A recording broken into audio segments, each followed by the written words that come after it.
Hello, I'm Emilia Fox, and I'm absolutely delighted to be reading the audiobook of The Lie Tree by Frances Hardinge. Hugest congratulations, Frances, on deservedly winning the Costa Book of the Year 2015. Chapter 1. Exiles.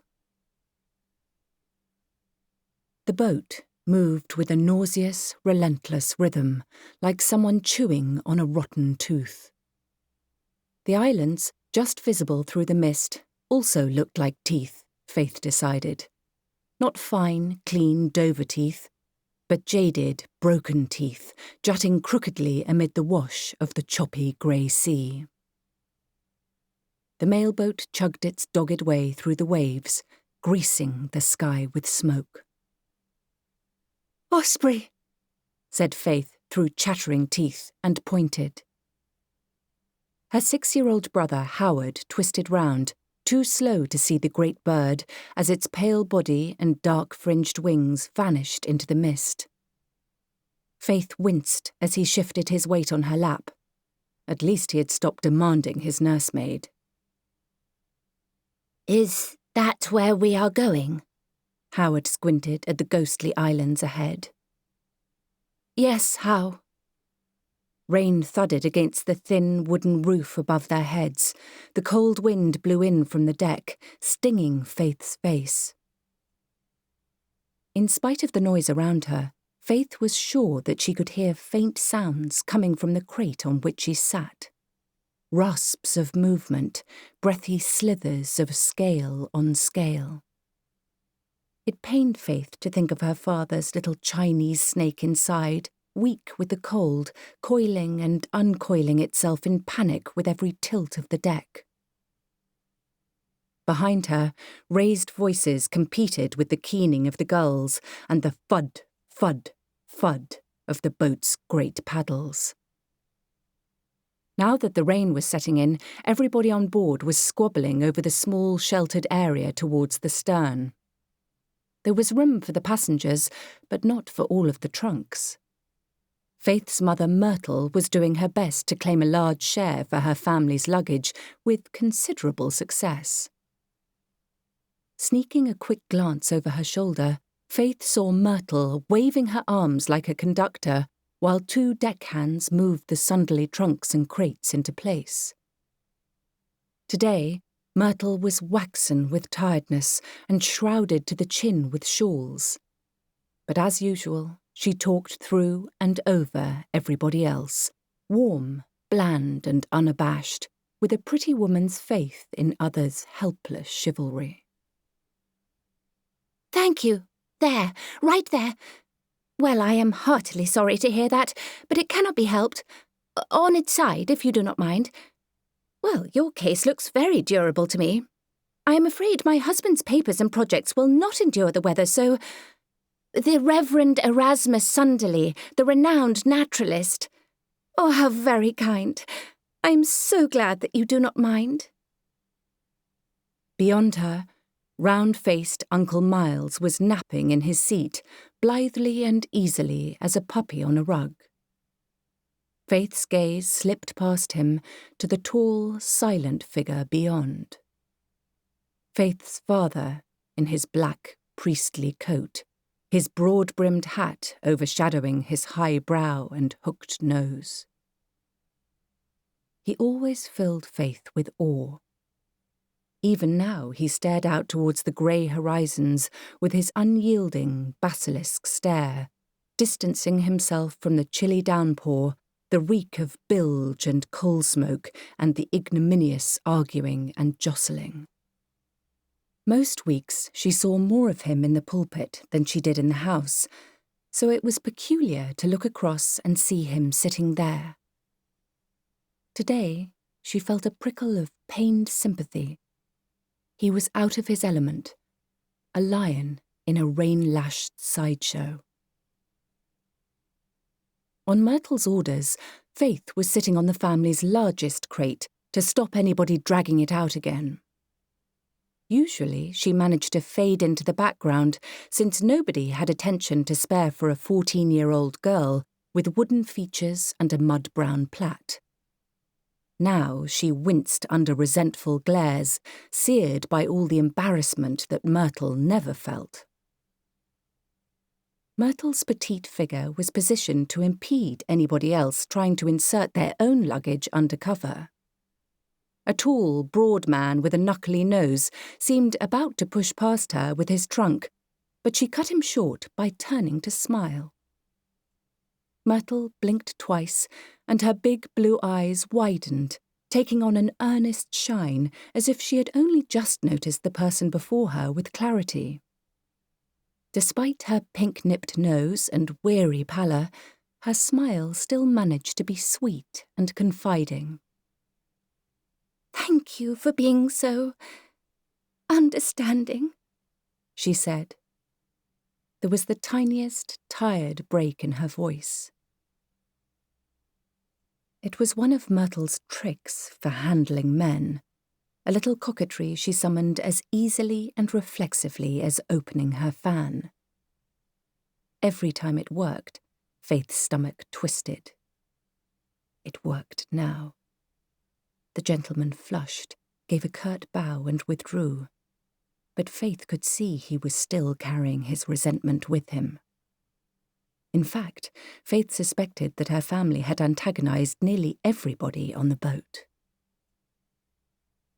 Howard shyly adored their mother, and when she was younger, Faith had seen her in the same honeyed light. Myrtle's rare visits to the nursery had been almost unbearably exciting, and Faith had even loved the ritual of being groomed, dressed and fussed over to make her presentable for each encounter. Myrtle had seemed like a being from another world, warm, merry, beautiful and untouchable, a sun nymph with a keen sense of fashion. However, over the last year, Myrtle had decided to start taking Faith in hand, which appeared to involve interrupting Faith's lessons without warning and dragging her away on impulse for visits or trips to town, before abandoning her to the nursery and schoolroom once more. Over this year, familiarity had done its usual work, picking off the gilded paint one scratch at a time. Faith had started to feel like a rag doll, snatched up and cast down according to the whims of an impatient child with an uncertain temper.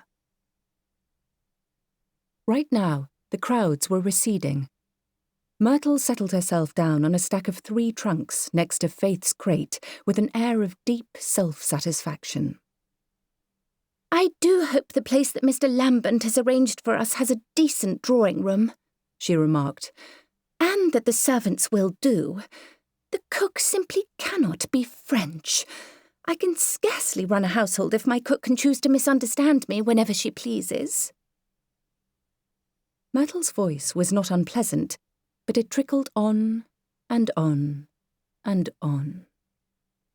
For the last day, her chatter had been the family's constant companion, as she shared it with the hackney carriage driver who had taken them to the station, the guards who had stowed the family's luggage in the trains to London and then Poole, the surly custodian of the chilly inn where they had spent the night, and the captain of this smoky mailboat.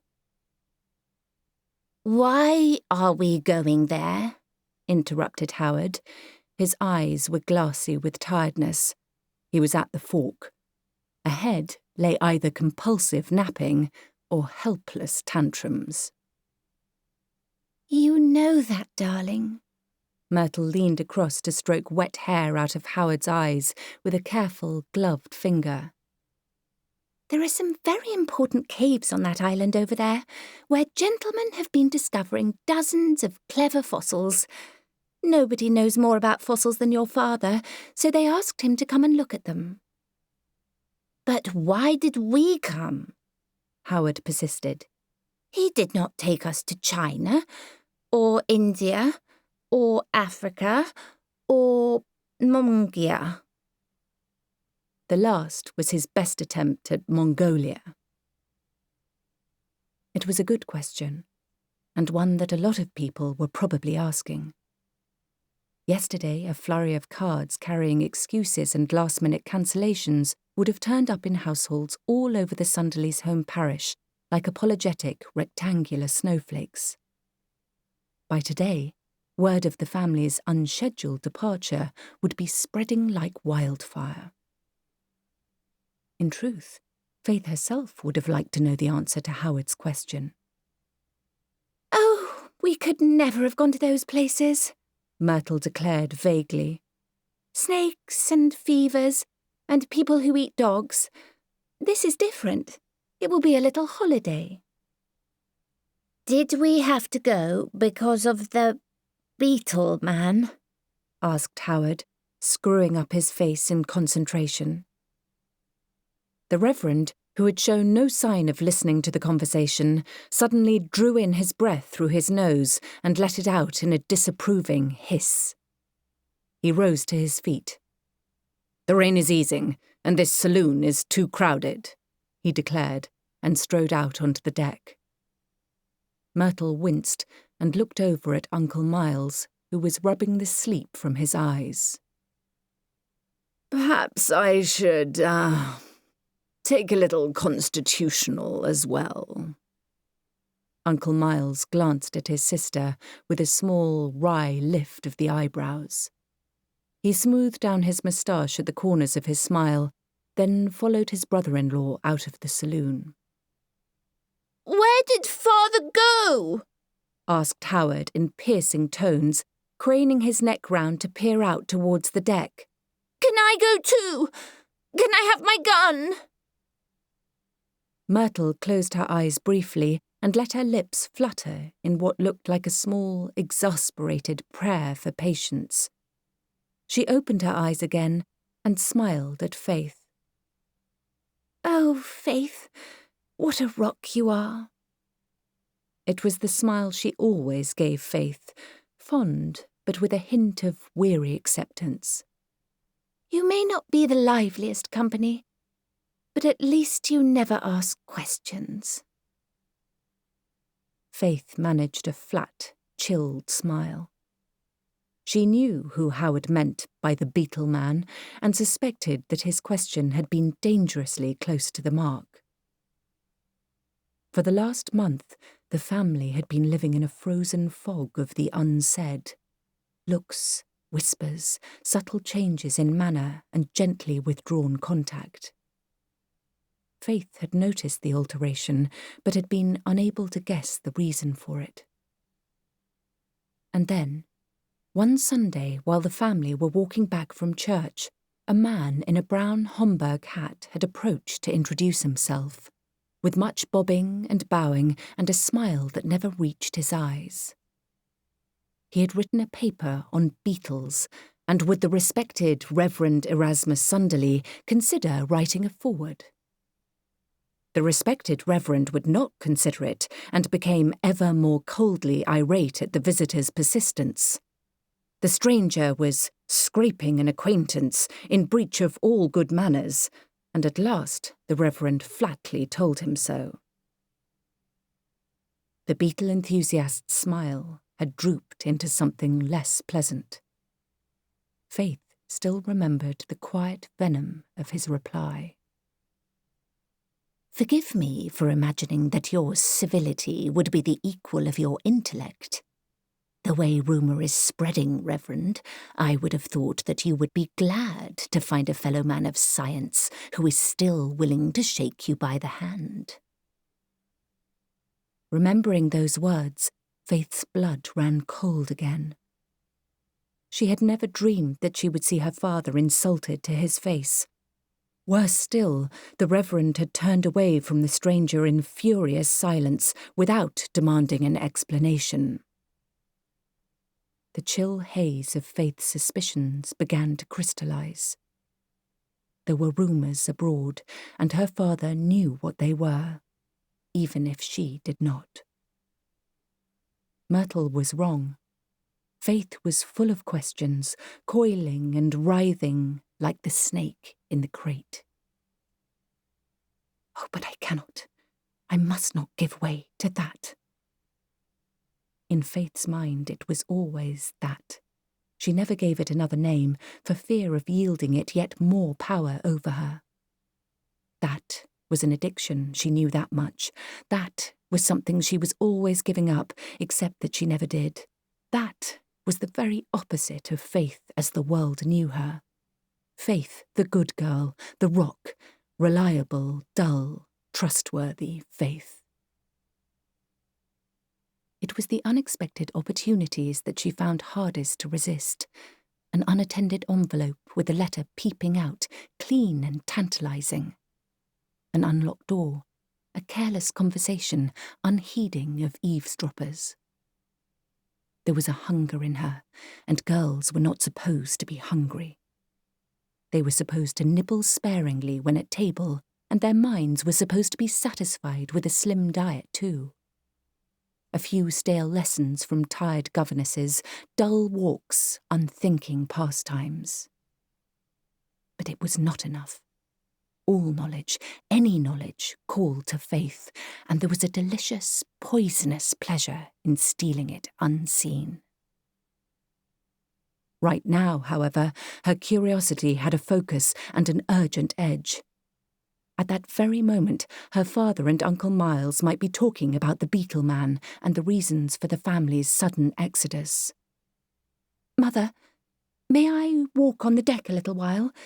My stomach..." Faith almost made herself believe her own words. Her insides were indeed churning, but with excitement, not the boat's jarring lurches. "Very well. But do not answer anyone who talks to you. Take the umbrella, be careful not to fall overboard, and come back before you catch a chill." As Faith paced slowly alongside the rail, the faltering drizzle drumming on her umbrella, she admitted to herself that she was giving in to that again. Excitement pumped dark wine through her veins and sharpened all her senses to painful edges. She wandered slowly out of sight of Myrtle and Howard, then dawdled, acutely aware of each glance directed her way. One by one, these gazes wearied of her and slid off once more. Her moment came. Nobody was looking. She sidled quickly across the deck and lost herself among the crates that clustered at the base of the boat's shuddering, discoloured funnel. The air tasted of salt and guilt, and she felt alive.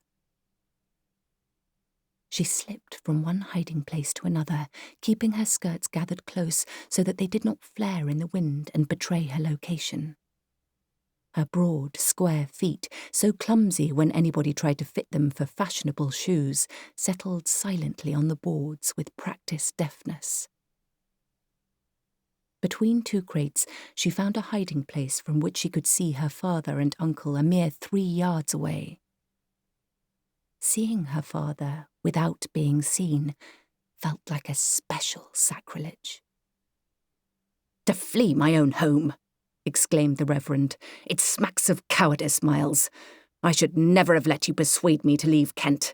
And what good will our departure do? Rumours are like dogs. Flee from them and they give chase." "Rumours are dogs indeed, Erasmus." Uncle Miles squinted through his pince-nez.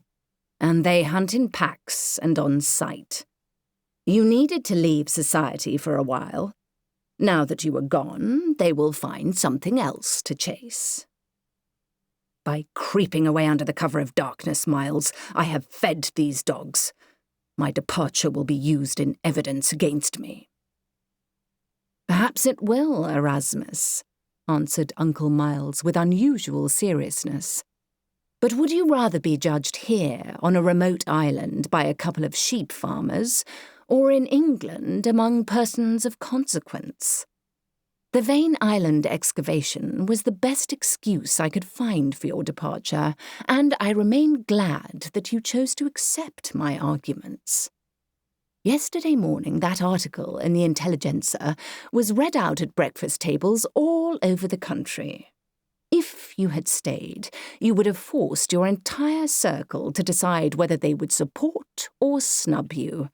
And the way rumour has been spreading, you might not have liked the decisions they would have made. Erasmus, One of the most widely read and respected newspapers in the nation has decried you as a fraud and a cheat. Unless you want to subject Myrtle and the children to all the barbs and trials of scandal, you cannot return to Kent. Until your name is clear, nothing good awaits any of you there.